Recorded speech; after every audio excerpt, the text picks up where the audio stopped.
Claudia Webbe. I rise to speak in support of those amendments that protect democracy, our devolved parliaments, our human rights, workers' rights, our compliance with international law, and fundamentally our freedom. Among other amendments, these are laid out in new clause 1, and amendments such as 92, 93, 80, 27, 83, 84, 28, 40, 94, 4 and 1. I declare my proud membership of Unite the Union, the GMB and Unison. It's very clear that it's not the public that needs protecting from public sector unions, but it's the workers and the public, ordinary people, that need protecting from this government. The only fit end for this appallingly vague, skeletal and frighteningly broad bill is the scrap heap.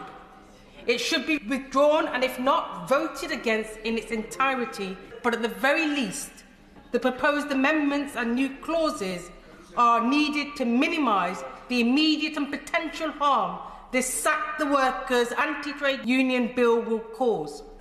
The party opposite has already demonstrated its readiness to trample both on legal principles and on the democratic and human rights of people in the UK.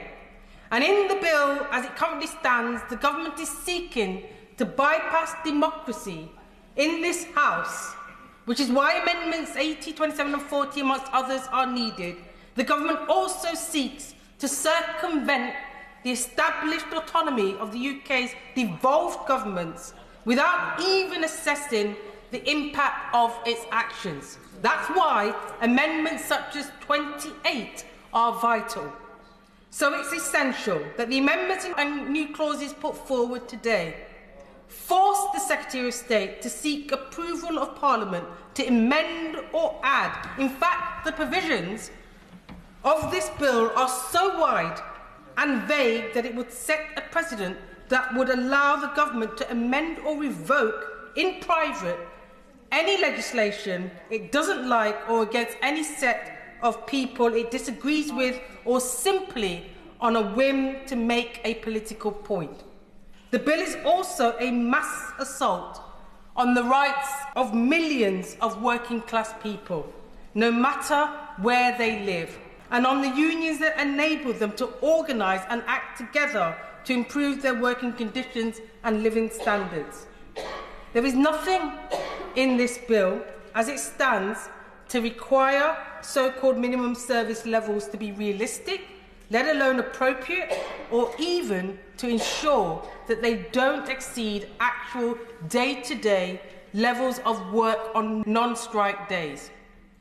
That has to change, which is why amendments such as 94 and 39 are needed. Nor is there anything to prevent the government and employers from using the bill to prevent union officials from effectively representing their members during disputes, or to stop the government bankrupting unions by requiring them to police their members on behalf of the employers, exploiting them, and then imposing financial penalties for the slightest failure. It's manifestly unjust and must not become law, which is why amendments such as 93 and 92 are needed. And the government is not just showing its contempt for the UK's legal and democratic principles in this bill. As it stands, the Secretary of State can ignore the UK's international legal and treaty obligation in the treatment of workers and allow the sacking of workers simply for exercising their international recognised right to withdraw their labour, with nothing to protect certain workers and union officials from being targeted by bad bosses. Time and again, this government brings forward legislation without an impact assessment. So where is the impact assessment? Where is the equality impact assessment? Which is why new clause 1, amendments such as 4, 83 and 84 are needed.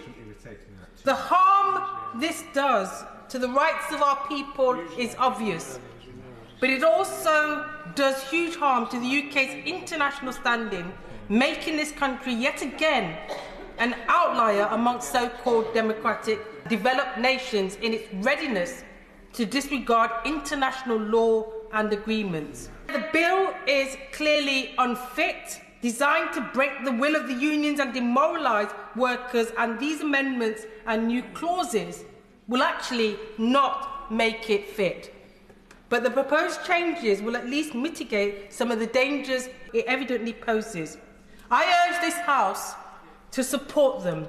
As workers rise in opposition to this bill, to defend their rights and to say enough is enough, and as industrial action increases as a direct result of this bill, I urge all honourable members and right honourable members to do the decent thing and to stand with them, not only here in Parliament, but on the picket line. On the 1st of February, I will be standing with workers in Leicester who are rightly exercising their democratic right to strike for fair pay, terms and conditions. I ask us to support these amendments and scrap this bill for good.